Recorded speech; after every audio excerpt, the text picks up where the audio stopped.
Livro de Jó, capítulo 1. A virtude, a tentação e as perdas de Jó. Na terra de Uz viveu um homem chamado Jó. Ele era justo, pois obedecia a Deus e se esforçava para nunca praticar o mal. Jó tinha uma família bem grande, 7 filhos e 3 filhas. Além disso, era muito rico. Era o homem mais rico e poderoso daquela terra, pois tinha 7.000 ovelhas, 3.000 camelos, 500 juntas de bois, 500 mulas e um grande número de empregados e escravos. Quando um dos filhos de Jó fazia aniversário, todos os irmãos e irmãs se reuniam para uma grande festa, com bastante comida e bebida. Às vezes, essas festas duravam vários dias. Quando terminavam, Jó reunia todos os seus filhos e oferecia sacrifícios para cada um, cedo de manhã, pedindo o perdão de Deus para eles. A razão que Jó tinha para fazer isso era a seguinte: é possível que meus filhos tenham pecado e ofendido a Deus em seus pensamentos. Por isso, Jó repetia esses sacrifícios depois de cada festa. Numa certa ocasião, quando os anjos se reuniram na presença do Senhor, Satanás, o acusador, estava entre eles. E o Senhor perguntou a ele: de onde você vem? Satanás respondeu: estive rodeando a terra, observando os homens. Você observou bem o meu servo Jó? Perguntou o Senhor. Não há homem igual a ele em toda a terra, tão sincero e justo, obediente a Deus e cuidadoso para não cometer pecado. Jó tem razão para isso, respondeu Satanás. O Senhor deu a ele do bom e do melhor, protegendo Jó e sua família de todos os males e tristezas, e fazendo dele um homem riquíssimo. Não é sem razão que Jó obedece. Experimente, porém, tirar todas as riquezas e os bens que o Senhor deu a Jó. Ele vai se revoltar e dizer coisas horríveis contra o Senhor. E o Senhor respondeu a Satanás: você pode destruir tudo que eu dei a Jó, mas não toque no corpo e na saúde dele. Assim Satanás partiu e entrou em ação. Pouco tempo depois, quando os irmãos e irmãs estavam todos reunidos, comemorando na casa do filho mais velho, começou a desgraça de Jó. Um empregado chegou correndo à casa de Jó e disse: estávamos na fazenda, arando a terra com os bois, enquanto as mulas pastavam no campo. De repente, um bando de ladrões sábios atacou e matou os empregados e roubou o seu gado. Só eu escapei e vim correndo trazer a notícia. O empregado ainda não tinha terminado de falar quando chegou outro, trazendo más notícias. Estávamos tomando conta das ovelhas e de repente um fogo vindo do céu caiu em cima de nós, das ovelhas. Todos morreram. Só eu consegui escapar e vim correndo trazer notícia. Enquanto o segundo ainda estava falando, chegou correndo um terceiro empregado e anunciou: 3 grupos de bandidos caldeus atacaram os empregados que tomavam conta dos camelos, roubaram os animais e mataram todos, menos eu, que consegui escapar para trazer as notícias. Mal esse homem tinha terminado de falar, chegou outro e disse: seus filhos e filhas estavam festejando na casa do irmão mais velho. De repente, surgiu uma terrível ventania, vinda do deserto. A ventania derrubou o telhado e assim todos morreram. Só eu escapei com vida e vim correndo para dar a notícia. Então Jó se levantou, cheio de tristeza, rasgou suas roupas e raspou a cabeça em sinal de profundo sofrimento. Depois ajoelhou-se, colocou o rosto junto ao chão e adorou a Deus, dizendo: quando cheguei a este mundo, estava nu e nada possuía. É assim que vou partir. O Senhor me deu tudo quanto eu tinha, e agora tomou de volta. Glória ao Senhor. Bendito seja Ele. Mesmo no meio de tanta desgraça, Jó não pecou, nem disse que Deus era culpado do seu sofrimento. Jó capítulo 2. A adversidade e a cruel aflição de Jó. Numa certa ocasião, quando os anjos reuniram na presença do Senhor, Satanás estava entre eles mais uma vez. De onde você vem? Perguntou o Senhor a Satanás. Estive rodeando a terra, observando os homens. Foi a resposta. Então você deve ter observado o meu servo Jó, disse o Senhor.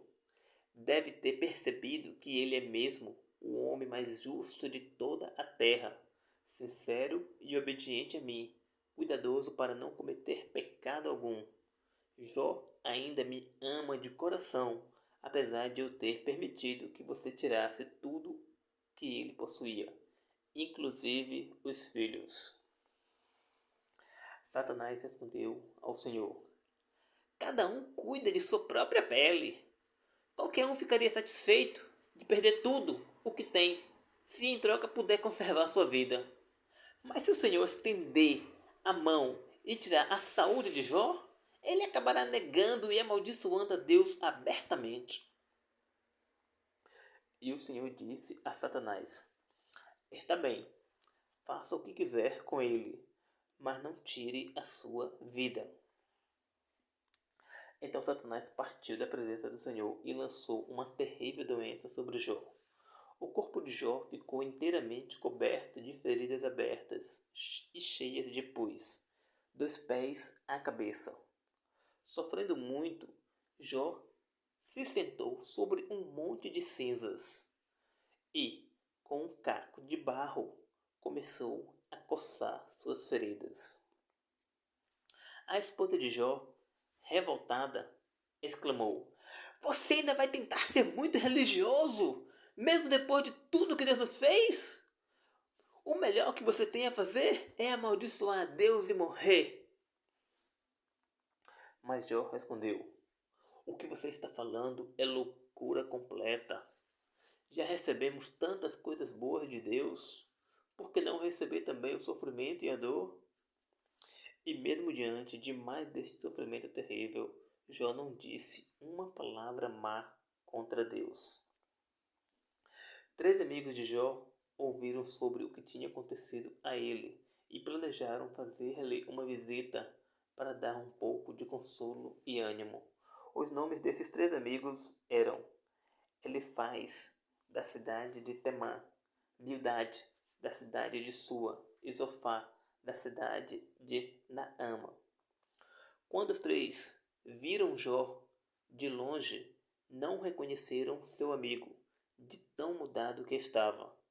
Cheios de tristeza, rasgaram suas roupas e, chorando bem alto, jogaram poeira para cima. Durante os 7 dias seguintes, os 3 se sentaram junto com Jó sobre a cinza, sem dizer uma única palavra, porque viram que a dor de Jó era grande demais e falar não ajudaria em nada. Jó capítulo 3. Jó amaldiçoa o seu nascimento e lamenta a sua miséria. Finalmente, Jó começou a falar e amaldiçoou o dia em que tinha nascido. Maldito seja o dia em que eu nasci! Maldita seja a noite em que eu vim ao mundo! Disse ele. Verso contido do anterior. Espero que esse dia seja transformado em trevas profundas e até Deus, lá no céu, se esqueça dele e não deixe o sol brilhar. Espero que ele fique para sempre encoberto por nuvens escuras, preso para sempre em profunda escuridão. Que aquela noite seja escura e fria, Tomara que ela não seja contada entre os dias do ano, mas seja para sempre fria e triste. Tomara que ninguém mais nasça naquela noite. Roguem pragas e maldições sobre ela as pessoas que conhecem palavras secretas e misteriosas para amaldiçoar. Que todas as estrelas se apaguem nessa noite. Tomara que ela espere a luz da manhã, mas o sol não apareça no horizonte. Maldito seja essa noite que não me impediu de nascer e me obrigou a passar por todo este sofrimento. Quem me dera morrer antes de ter nascido. Seria tão bom se eu tivesse morrido pelo menos na hora em que nasci. Por que minha mãe me colocou em seu colo? Por que ela me deu de mamar? Se eu tivesse morrido assim que nasci, estaria feliz agora, descansando em paz, junto com os reis e ministros que prepararam grandes e ricas sepulturas para si. Quem sabe estaria lado a lado com ricos príncipes que viviam em belos palácios cheios de prata e ouro. Ah, se eu tivesse morrido enquanto ainda estava no ventre de minha mãe, sem nunca ter visto a luz do sol. Porque depois da morte, os perversos já não podem mais praticar suas maldades. Quando morrem, os que viveram sofrendo podem descansar. Depois da morte, os presos já não escutam as ameaças dos guardas da prisão e ficam em plena liberdade. Depois da morte, todos são iguais, ricos e pobres. O escravo finalmente fica livre do seu dono. Ah, por que deixar os infelizes saberem o que é a vida? Por que deixar os sofredores viverem quando eles desejam tanto a morte? Por que ela não vem? Para os desesperados, a morte vale mais que um tesouro. Que alegria para eles encontrar alívio e descanso numa sepultura. Por que deixar viver um homem que só terá sofrimento? Uma vida que Deus cercou de tristeza por todos os lados? De tanto chorar e gemer, nem consigo comer. Minhas lágrimas correm como uma fonte. A desgraça que eu tanto temia acabou caindo sobre mim. Não tenho paz, nem alívio de meus sofrimentos, só dor e tristeza. Jó capítulo 4. Elifaz repreende Jó. Quando Jó acabou de falar, Elifaz, natural de Temã, respondeu: será muito difícil para você escutar algumas palavras? Há algumas coisas que eu não posso deixar de lhe dizer. No passado, você ensinou pessoas que estavam sofrendo a confiar em Deus. Você ajudou os fracos, caídos e desesperados a tentar mais uma vez, a começar de novo. No entanto, agora que chegou a sua vez de passar pelos mesmos sofrimentos, você se desespera e perde a vontade de viver? Onde está sua confiança em Deus? Você que vivia uma vida tão santa e justa, onde foi parar sua esperança? Pense um pouco, homem. Por acaso Deus já destruiu um justo? Ou castigou sem motivo o inocente? Não. Na minha opinião, os pecadores rebeldes que plantam sementes de maldades por onde passam, esses é que colhem de volta, como castigo de Deus, a maldade que fizeram. Sim, Deus destrói esses homens na sua ira, da mesma maneira que o calor do sol faz murchar a erva. Mesmo que eles sejam fortes como leões ferozes, serão destruídos. Perderão sua voz poderosa e sua força. Morrerão de fome como um leão velho que não pode mais conseguir alimento. Os filhos desses homens serão espalhados, viverão perdidos no mundo. Uma grande verdade foi revelada a mim. um grande segredo que eu mal consegui ouvir quando me foi contado. Certa noite, quando todos dormiam, eu tive uma visão que me encheu de pavor. De repente, comecei a tremer e sentir muito medo. Meu corpo inteiro se agitou quando um espírito apareceu diante de mim. Fiquei arrepiado de medo. Eu percebi que o espírito estava à minha frente, mas não era possível ver sua forma. Parecia uma sombra, um vulto. Então houve um profundo silêncio e depois uma voz falou: Por acaso o homem é justo aos olhos de Deus? Por acaso o homem é inocente aos olhos do seu Criador? Deus não pode confiar nem em seus mensageiros, pois até alguns anjos pecaram. Que dizer então do homem feito do pó da terra, que Deus pode destruir com a mesma facilidade com que um homem esmaga um inseto? A vida humana é tão curta. O homem nasce pela manhã e morre ao pôr do sol. Morre para sempre e ninguém se importa com isso. A vida do homem é como uma vela. Com um sopro ela se apaga e ele morre sem ao menos ter descoberto a verdadeira razão da vida.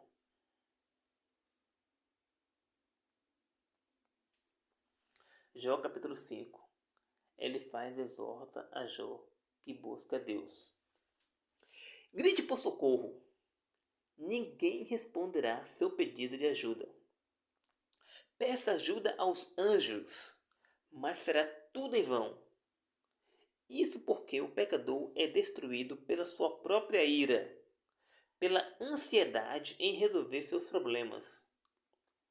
Eu observei a vida do homem que se revolta contra Deus. A princípio tudo vai bem, mas logo vem a desgraça e o sofrimento. Os filhos do homem rebelde sofrem por causa do pecado do pai. São desprezados pela sociedade e não recebem ajuda de ninguém. O homem rebelde fica sem o que plantou, porque os ladrões roubam tudo. Tudo que ele ajuntar acabará no bolso de gente desonesta. Todo esse sofrimento não acontece por acaso. É o resultado das ações do homem revoltado contra Deus. E esse é o fim da vida humana. Tristeza e frustração. Isso é tão natural quanto as faíscas de uma fogueira voarem para cima.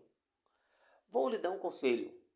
Procure a Deus e confesse a Ele os seus pecados, pois Ele faz maravilhas, milagres que nem se pode explicar.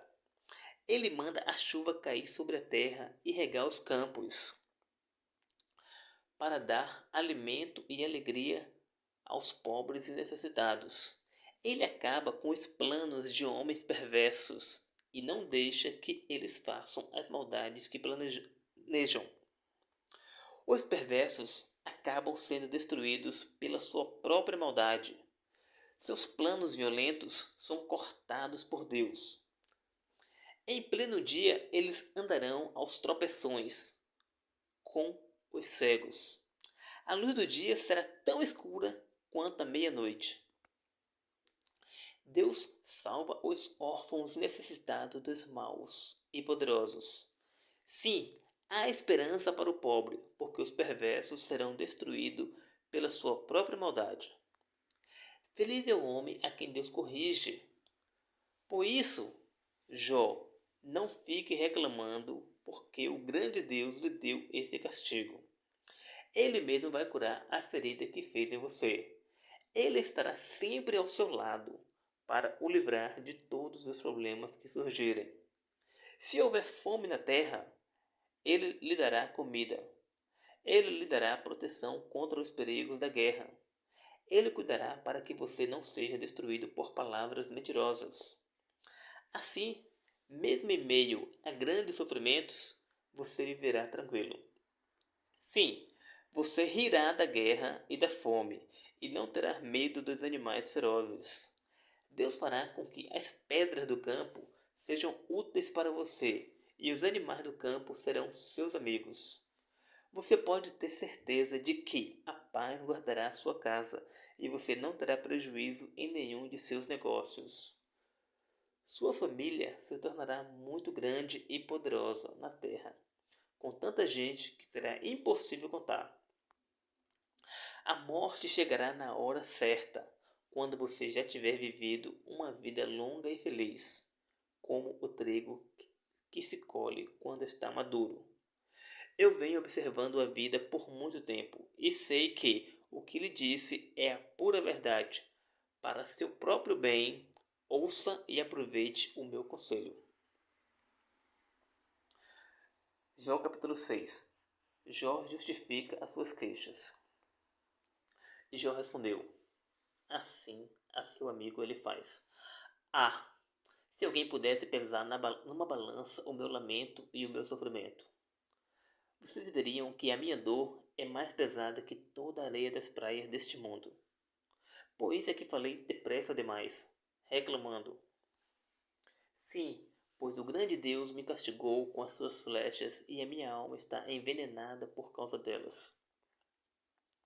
Sim, Deus me castigou com toda espécie de sofrimento e dor. Não estou reclamando à toa.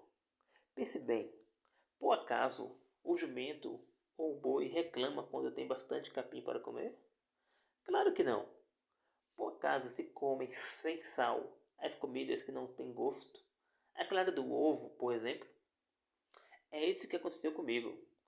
O que antes eu desprezava, agora sou obrigado a comer, por mais desagradável que seja. Quem dera que Deus ouvisse meus pedidos e atendesse o meu desejo. Quem dera que ele me esmagasse com a sua mão, em vez de me deixar sofrendo tanto. Assim, mesmo sofrendo e morrendo, eu ainda teria um consolo. Estou inocente diante do santo Deus, pois não desobedeci a sua palavra. Por que ele demora tanto em me tirar a vida?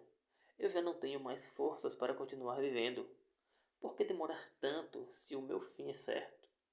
Será que Deus pensa que sou feito de pedra ou de bronze, que não sinto dor e não tenho emoções? Não, eu morrerei sem receber ajuda e não tenho mais nada que possa me valer neste sofrimento. O amigo deve mostrar compreensão e ajuda na hora da dificuldade, mas vocês estão me tratando como se eu tivesse negado a Deus e me revoltado contra Ele. Sim, vocês que são como irmãos para mim, acabaram me tratando falsamente.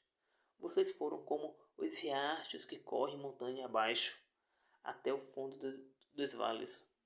Quando a neve e o gelo do inverno derretem, eles correm cheios e rápidos, mas quando vem o calor do verão, eles desaparecem. As caravanas saem de seu rumo para procurar água, mas nada encontram, e os comerciantes acabam morrendo de sede. As caravanas de comerciantes vindo de Temã e Sabá procuram esses riachos, mas acabam sendo enganadas, pois não encontram água para beber. Vocês foram como esses riachos para mim. Eu esperava encontrar ajuda, mas vocês se afastaram espantados com a minha desgraça. Por quê? Por acaso eu pedi alguma coisa? Algum consolo? Ou alguma ajuda? Por acaso pedi que vocês me livrassem desse sofrimento que Deus me deu? Tudo que eu quero é uma explicação para todo esse sofrimento. Eu me calarei se alguém me explicar onde foi que eu desobedeci a Deus. Suas palavras são muito bonitas e poderiam me convencer se eu tivesse errado. Mas quanto a mim, suas palavras não valeram nada. De que adianta vocês me condenarem por um lamento que eu soltei numa hora de profundo desespero?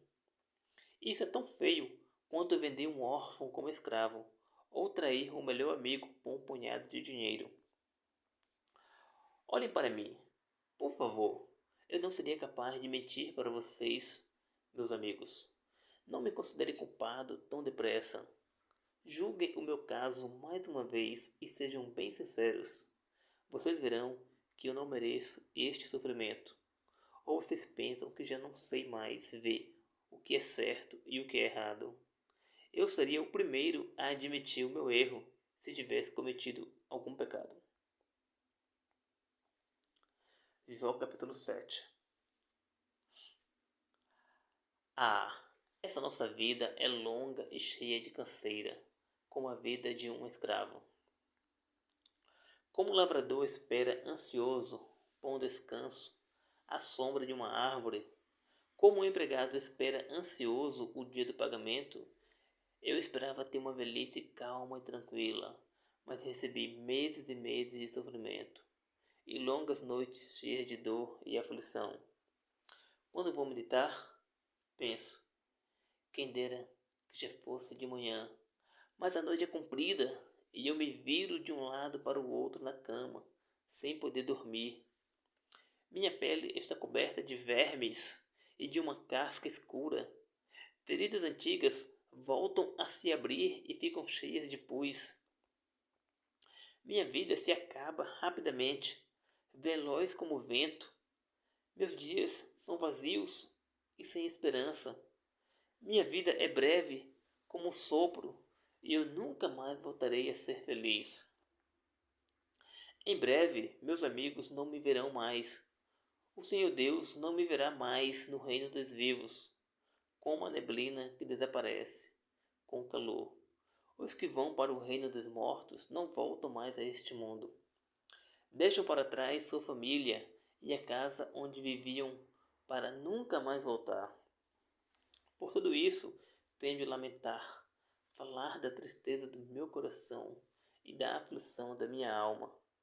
Ó Deus, por acaso sou eu um monstro, furioso como o mar, para que me persiga e vigie assim sem parar? Quando vou dormir, penso que o sono me fará esquecer a dor e o sofrimento. Mas o Senhor me assusta com pesadelos horríveis. Eu prefiro morrer estrangulado a viver sofrendo desse jeito. Já estou cansado da minha vida. É melhor morrer de uma vez. Deixe-me ficar só, ao menos nesses últimos dias de vida. Afinal de contas, o que é o homem para que se interesse tanto por ele e vigie cada um de seus passos?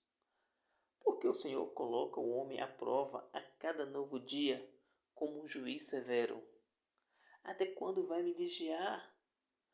Quando me dará tempo para fazer as coisas simples da vida sem ser vigiado? Será que o meu pecado incomoda tanto?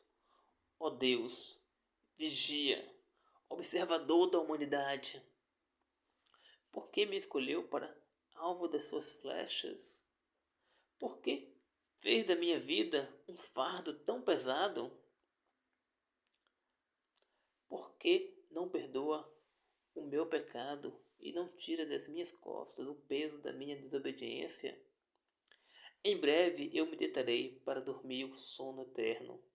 O Senhor procurará entre os vivos, mas não me encontrará. Jó capítulo 8. Bildade refuta as palavras de Jó e justifica Deus.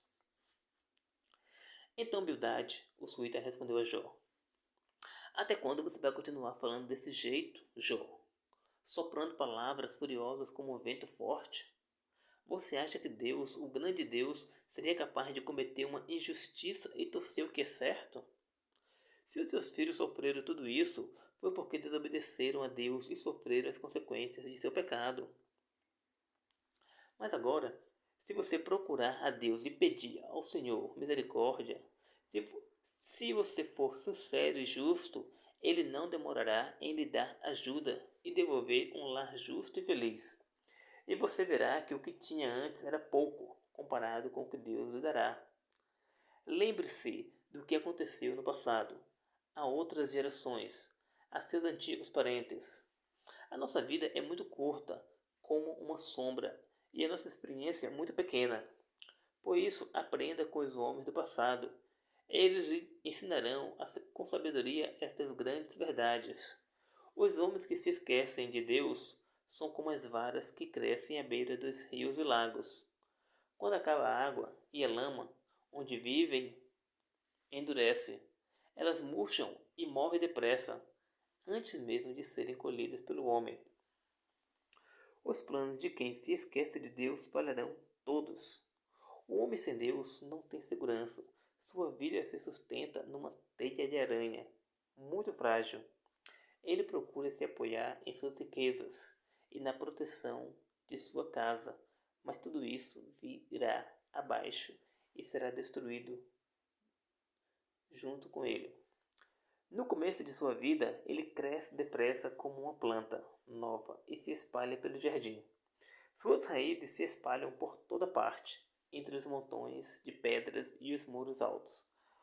Mas, quando Deus castiga esse homem, ele desaparece como uma planta que foi arrancada e ninguém sente falta dele. Esse é o triste resultado da vida de quem se esquece de Deus. E quando um deles desaparece, surgem outros para tomar seu lugar. Mas, veja bem, Deus não abandonará o homem justo e sincero da mesma maneira que nunca ajudará o pecador rebelde. Ele encherá ainda a sua vida de risos e exclamações alegres. Quem tem ódio de você será envergonhado, e os perversos serão